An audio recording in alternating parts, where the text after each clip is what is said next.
Hello, everyone. After Packet here. We have a pre-recorded video for you. It's an intro to Velociraptor. This is about a 40-minute presentation. We hope you enjoy. And if you have any questions, please feel free to direct them to the workshop Jack 1 or the Recon Discord server for more immediate answers. We hope you enjoy. Video to demonstrate how to install Velociraptor, and we'll just do a quick guided tour through the Velociraptor features and have a quick introduction to this new DFIR tool. I mean, you might have heard of Velociraptor before, and in this video we will show how to install it, and we'll just do a quick demonstration. So I'm going to start off by you can see my desktop. This is a typical Windows system, and I'm going to show you how to install it from scratch in a few minutes, and then we will look at how to actually use it in real DFIR work. So the first thing that I'll do is I'm just going to go to the GitHub page, and I'm just going to search for a GitHub page for Velociraptor and download all the releases. I'm going to show you how to install Velociraptor in the cloud, on a cloud platform. So the first thing I'll do is I'll download the releases. I'm going to have a server which will run on Linux. So I'm going to need to download the Linux binary. I'm also going to run the Windows executable on Windows. So I'm going to need to download the Windows binary. And also, finally, I'm going to need to download the source code so I can show you guys how to build an MSI installer. So once I download these binaries, I'm going to open a new shell. And I'm just going to run it as administrator so I can install the relevant MSIs. And since I just downloaded it into the downloads directory, I'm just going to change directory to that. Oops. Like downloads. Okay, and if I do a dir, you can see the binaries that I've just downloaded. Okay, great. So the first thing that we need to do is create a configuration file in which we can deploy on the server. I'm going to create the configuration file on the Windows machine, and then I'm going to push it out into the server, create a Debian package, and push it to a Debian server in the cloud. So first thing I will do is I will generate a configuration file using the configuration wizard. I'm going to use the -i flag, which is the interactive wizard, which will help me generate the configuration. So it goes off and it will ask me some questions about what type of deployment I want to use, and it will actually create configuration for that. So I'll start off, I'm going to be running it on a Debian machine, so I'll choose a Linux server. File-based data store is usually the simplest, and this is the directory that I'm going to store all the files in. In this particular example, we're going to create a Let's Encrypt certificate automatically. So it will create an SSL certificate without any further intervention. And we'll also authenticate with standard usernames and passwords. So this is the second option. And I'm going to use one of my VM machines, training VMs. And this will be the domain name for the training VM. So because we want to create a DNS, an SSL certificate, we're going to need DNS to be properly set up. So we're going to use a real DNS name. And Velociraptor has this really useful feature where it'll actually update dynamic DNS by itself without us doing anything at all. So if we use Google domains for the DNS, then it will be able to go out and update it. And over here, I've got the credentials for that, which you can get from the dynamic DNS settings of the Google domains. So I just literally copy them into the prompt here. And then it will ask me to create a user. This is the initial administrative user that will be created when the service installs. So I'm going to just create a new user and give it a password here. And then just press enter. It will generate some keys, finish configuring it, and you can see that it created a server config and a client config.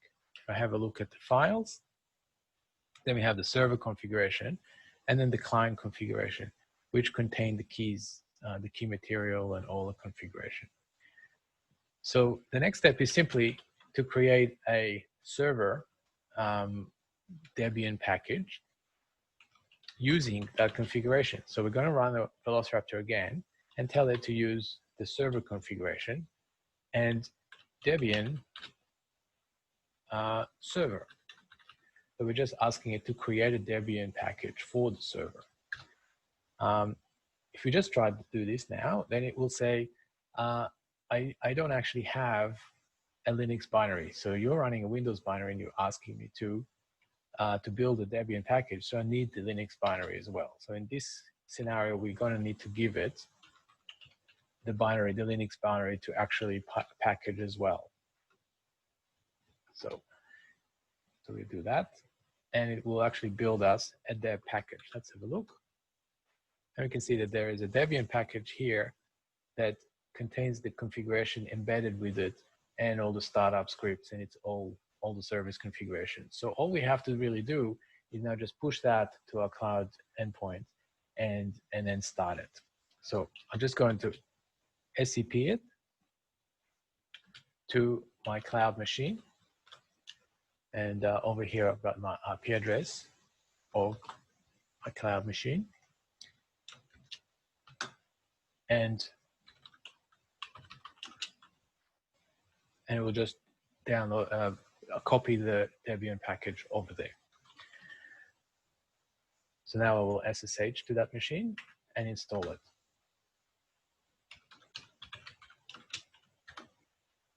Okay, and if we have a look at my home directory, there is the Debian package there. So I just install it with the package, and it's gone ahead and installed the service and created it. So it's already pre-configured to start, and it should just work. It should bring up the service. I can check the service is up. Service Velociraptor.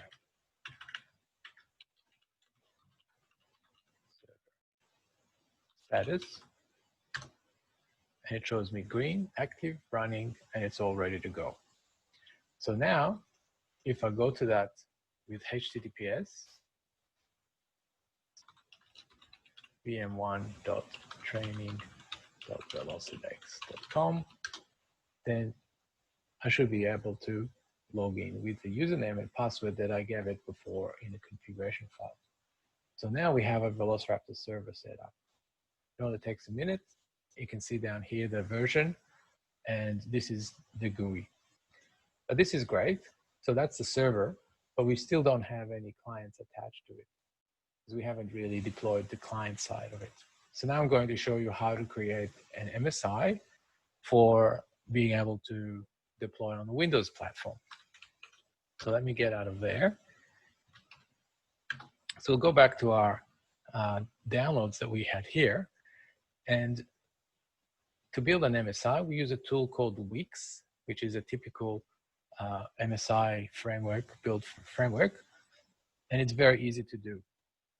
Let me just open the source code, which we downloaded from the GitHub page. And in the docs directory, you will find a directory called Wix. And this directory contains all the scripts required to build the Wix, to use Wix to build the MSI. So I'm just going to paste it and just extract that one directory into the downloads directory. Okay, so I can see it here. And let me go into it. And I'll just quickly show you guys all the scripts here. We have a number of different scripts. And what we want to do is we want to build, in this case, a customized version of our MSI that already embeds a special configuration. So that MSI can be used to then deploy using any number of software management tools like group policy or SCCM or anything like that. So in order for these scripts to work, I need to create a directory called output and copy into it the binary that I want to deploy, which would be the Windows binary output, and call it velociraptor.exe. Okay. Additionally, I want to copy the client configuration into the output directory as well. So now I have two files in the output directory, and these two files will be packaged. That's really all it is. That's all that's required to be packaged in the MSI. So I'm just going to run the build custom script to create the custom MSI for me. Okay? And all it does is it simply runs the Wix toolset with the right scripts and options to just build the MSI. It's going to take a second, and it will just create an MSI that I can then use. Okay, so okay, now if I have a look, there is custom.msi here, ready for me to build, to deploy. So I'm just going to install it on my machine here, and it will just install Velociraptor, and it's ready to go. Okay, so that's all it took. And if we have a look at it over here, then we should be able to see the client already checking in. So it's installed it on this machine and checked into that Debian machine in the cloud that's running the server. So that is really all that's required to deploy Velociraptor client and server. So now I would actually just take that MSI and deploy it across the fleet and get all the endpoints. So that's great. So we've actually managed to install Velociraptor in a few minutes with a proper SSL certificate, automatic DNS setup, and it's ready to go. We've seen all the clients, and now what can we do with these clients? So let me just give you guys a quick introduction to the UI. Okay, so when you first go to the Velociraptor UI, you will see the dashboard. Over here on the left side, you can see the number of different options of the different screens of the UI. The home screen is just a dashboard that tells you a little bit about the server. You can see the CPU memory utilization of the server. You can see how many connected clients there are. And over here, you can see all the GUI users that are currently configured and what kind of roles they have. You can see that I only created one user called administrator. I can create other ones. And then over here, we can see there is a server version with the version of the server that's currently running. So that's great. Now, normally when I would use Velociraptor, I might want to look at a specific endpoint. So I would usually search for it. And over here, there's a search box. I can use the host name. You can see that it has some kind of completion going on here. Or I can actually label machines. And you can see I can tick this machine and create a label. And let's say I call it test. The label can be anything, but it simply adds the label to that machine. So now it's called test. So now I can actually search for label test. And labels are useful later on when we do hunting and so on. We can select specific labels. So once we search for a machine that we want to look at in more detail, we can just click on it. And this is just an overview screen to show us what this machine is all about, right? This is a Windows server data center machine, and then we've got some basic information about it. In this screen, probably the most important thing is the agent version and when it was last seen and the last IP address that we've seen coming from that machine. If we click over to the drill down page, then we can see more details about it. about the machine. You can see more information about the platform and all that sort of stuff. But this is probably a more interesting thing that shows us the footprint of the agent on the endpoint.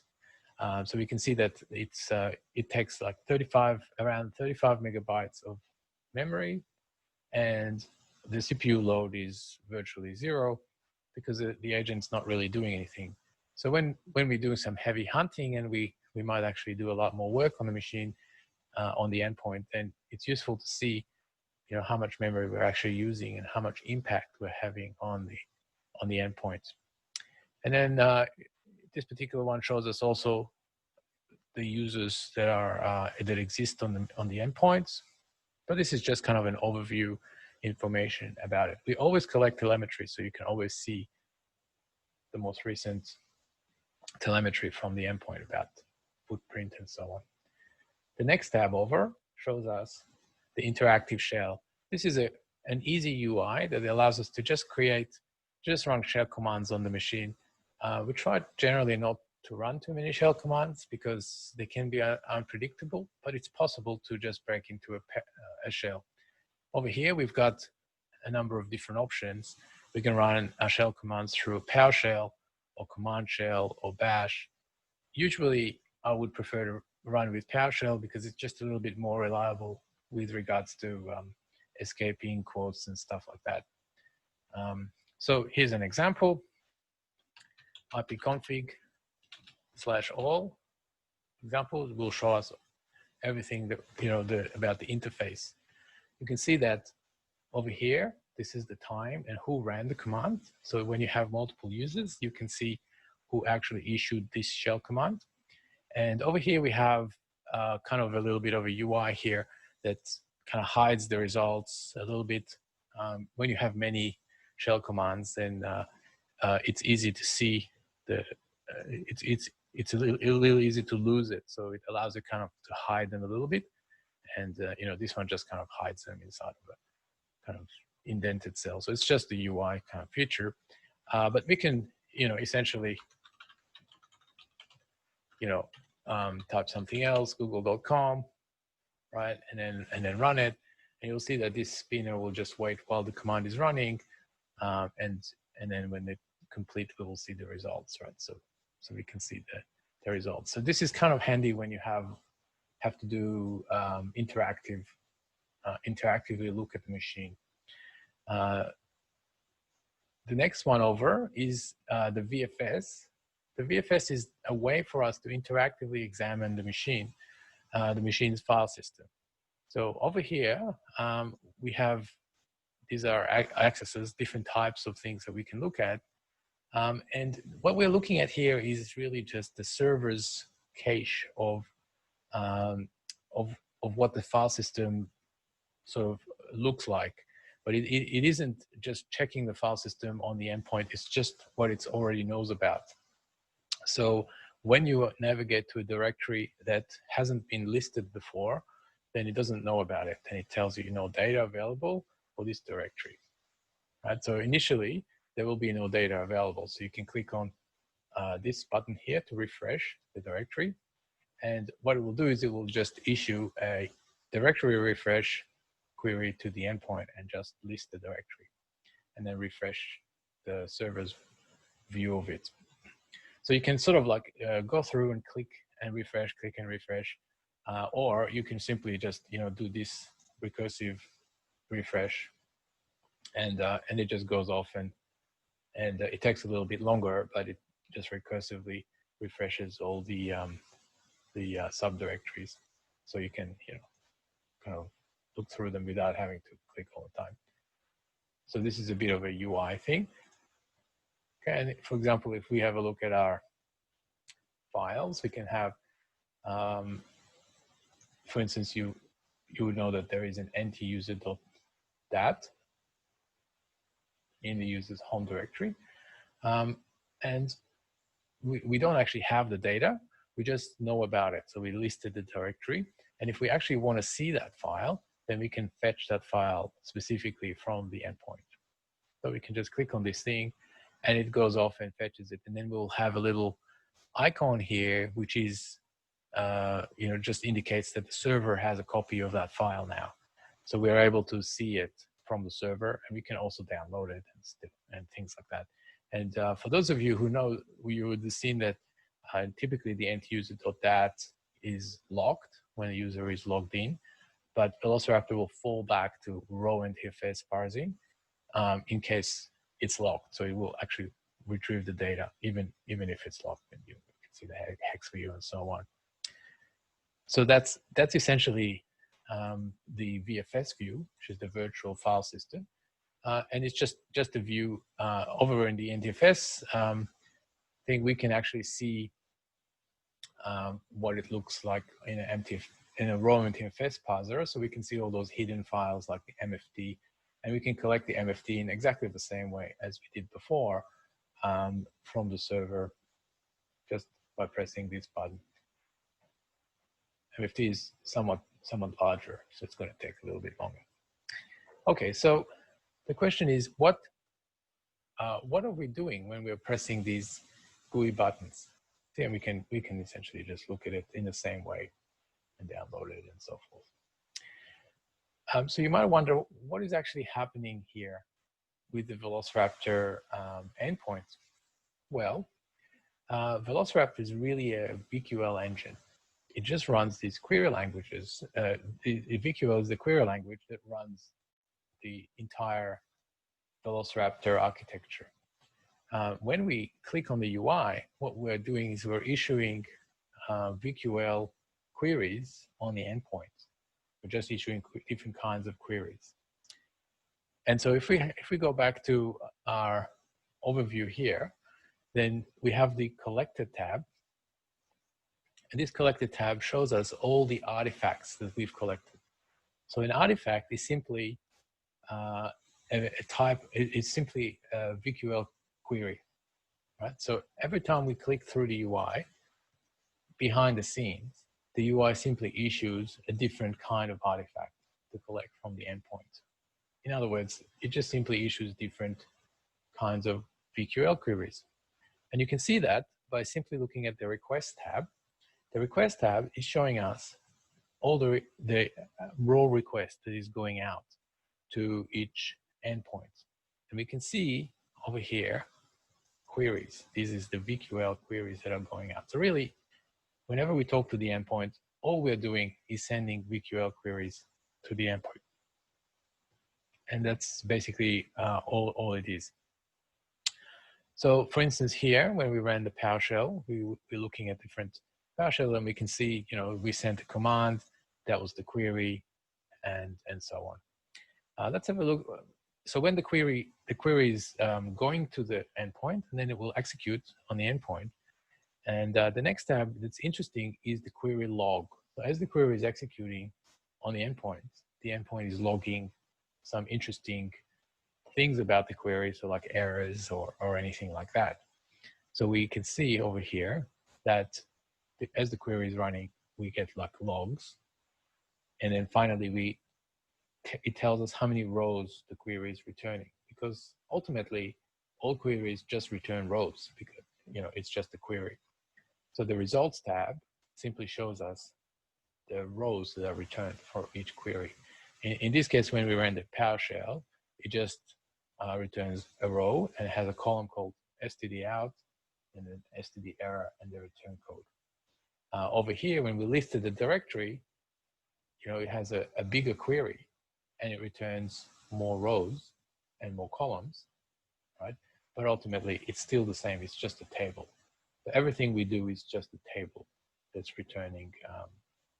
All the queries are simply tables. So we looked at the VFS UI, and it's kind of a nice UI. It's intuitive, and it's kind of what we're used to when we look at Windows Explorer or something like that. People quite understand the sort of file system hierarchy, but we see that it actually just creates artifact collections in the background, but we can actually just collect other artifacts. So if we click on this plus button here, we will collect a new artifact. And over here, we have a search screen, so we can search for a number of different kind of artifacts. For example, a prefetch artifact. So as you know, prefetch is a set of files that are stored in the Windows prefetch folder, and they maintain a list of information about executables that are typically run. But one of the cool things about them is that they actually maintain a timeline of each executable when it was run. So it's often useful to build a timeline based on the prefetch information, because then we will be able to pinpoint when a particular binary was run, which might be useful for a DFIR investigation. So so we can choose the prefetch artifact, and we can see that the artifact gives us a bit of an explanation about what it is that it's doing, a little bit of background information. Then it can take a bunch of parameters, and over here we can see this is the VQL source that's actually going to run. So we can look at it, but we don't really need to kind of understand it too much. If we want to collect this, we simply click add, and then we will fold that top pane up, so that will give us access to all the parameters that we can configure. And the parameters are actually then used to control the query, the VQL query, or by the artifact. But here we can, this particular artifact allows us to filter by timestamps or binary irregular expressions or other things like this. But we're just going to run it. But usually the defaults do kind of the right thing. So when we run it, it will immediately issue that collection and collect that from the endpoint, right? So it basically goes off and builds a timeline from the prefetch data. So every time we run a binary, it has some timing here. So this is really great, right? We basically can see what the results are. Right. Another very interesting one is to look for scheduled tasks, because that's a pretty common persistence mechanism. And then all we have to do is simply click add and then just launch it, and off we go. It goes off and calculates it. It take a couple of seconds and do that. Okay. And then we have the results here. So this is basically how we would collect a bunch of information, right? So far it was kind of nice. We collected specific information from the endpoint about prefetch, about task scheduler, etc. What if we wanted to collect it from all our machines at once? In this case, we only have one machine connected to this deployment, but typically we might have, say, 10,000 endpoints connected to the deployment. When we want to collect the same artifact from many machines at once, we call this a hunt. And over here we have the hunt manager, which is exactly the same idea, except it just automatically collects it from all the machines that are connected at once. So we have a similar GUI, very similar UI to before, right? Except now we're doing it in a hunt. So let's just say that we wanted to find all the information about running processes. So we wanted to use PSList as a hunt. So we just choose add, and again, we can configure it somehow and see that we can do a regular expression for which processes we want to look at and so on. But this time, hunt has an expiry. What this means is that once we start this hunt, it will just continue running until the expiry time. And anytime a new machine comes back online and connects to our endpoint, it will pick that collection up and it will just run it. So we don't have to catch the machine when it's on. We just schedule it and it will just run it when the machine comes online in its convenience, right? So we click next. We can specify description, process listing, let's say. Next. And here we can choose to run it everywhere or just choose the right labels. If you recall before, we created the label before. will test. We can simply restrict it to all those machines that have that label, or run everywhere. And run everywhere will assign the hunt to all the machines. So we click next. Now it's showing us this is going to be the request. This is what we're going to be sending. Looks good. Let's go. When we create the hunt, it's created in a paused state. So it's not actually running yet. We click start to actually start it. And off it goes. As soon as we click start, it schedules it to all the machines that are currently connected. So far, it's only got one machine.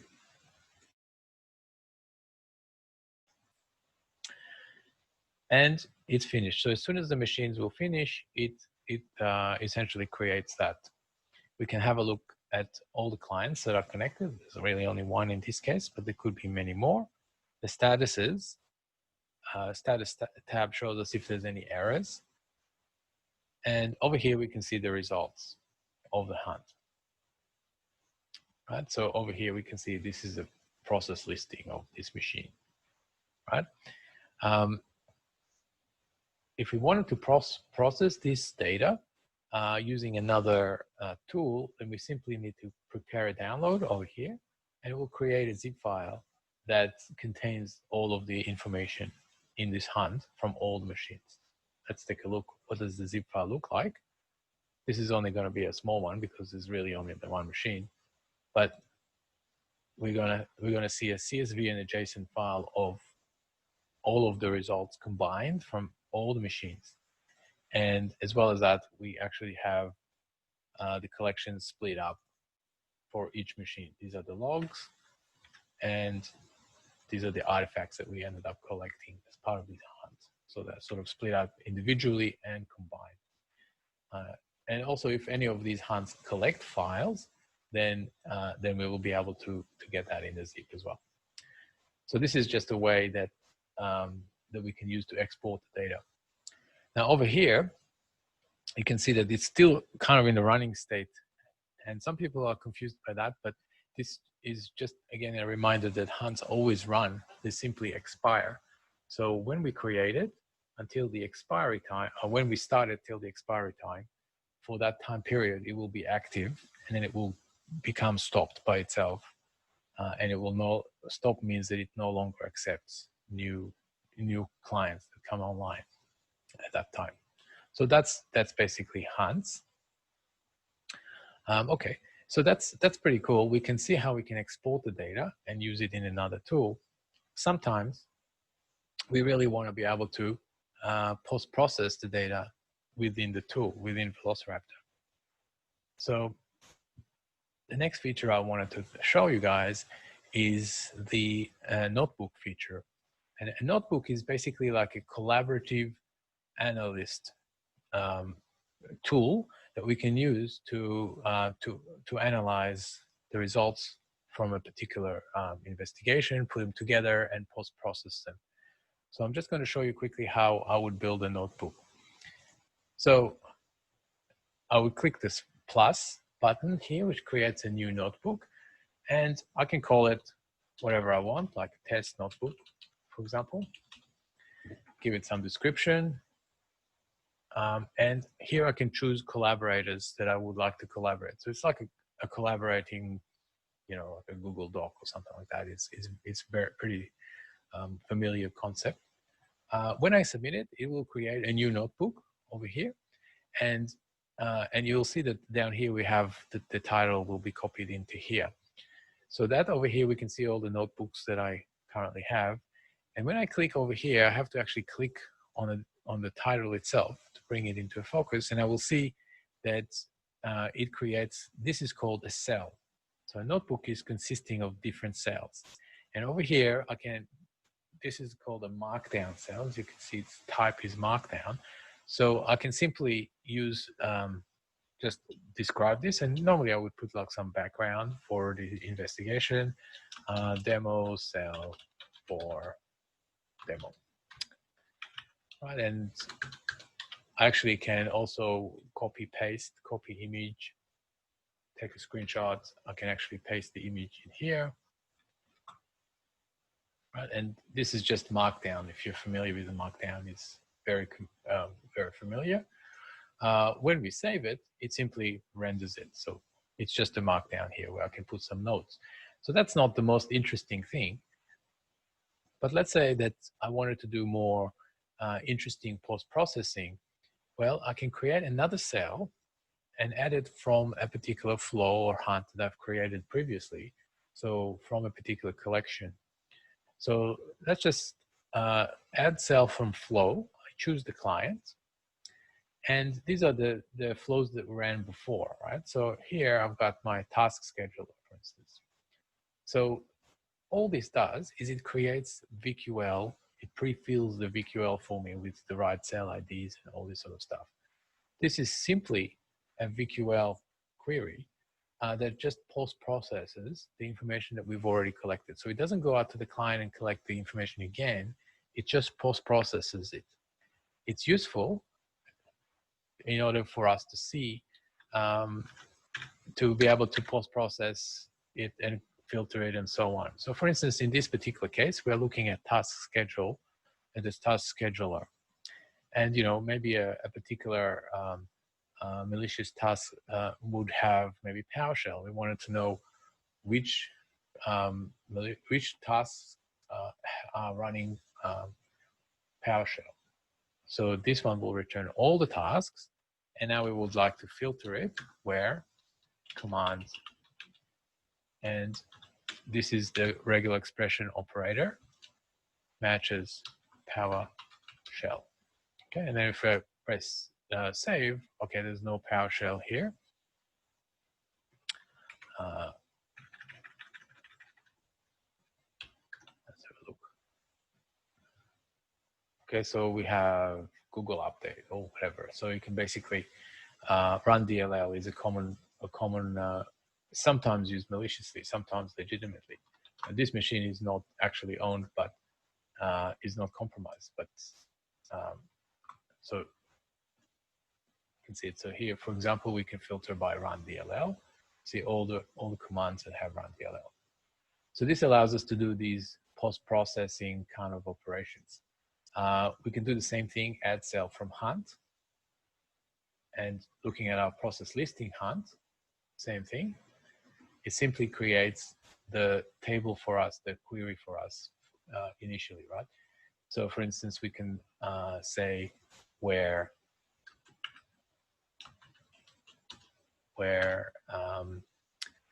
name matches Velociraptor.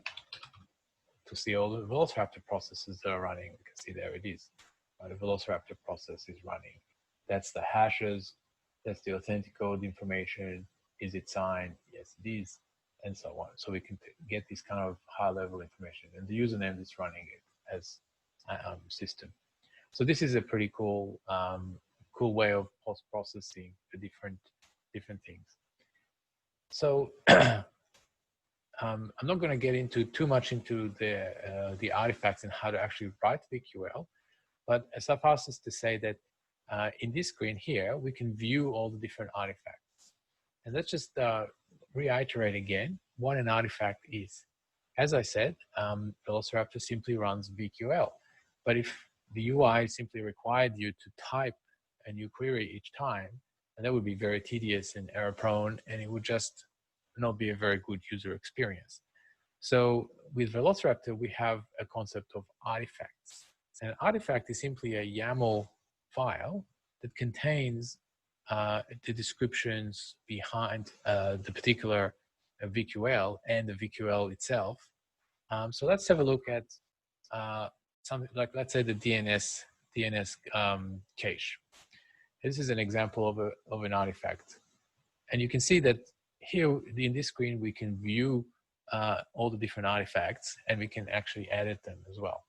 So this particular artifact, you can see that it has some VQL here. It just queries the DNS cache on a Windows system. So we have some explanation of what it does, and then it just does it, right? So so let's have a look at what does it look like in. We said it's a YAML file. So if we click the pencil icon here, it's going to be allows us to edit it a little bit. And so you can see that we can customize, using this UI, we can customize the artifact. So we can simply add in here the different things, right? So, we could say, oh, okay, if maybe we wanted to add a filter or something else, we can simply we can change this as required or write our own. And so we can go over here, for instance, and let's open a new tab. Collected cache.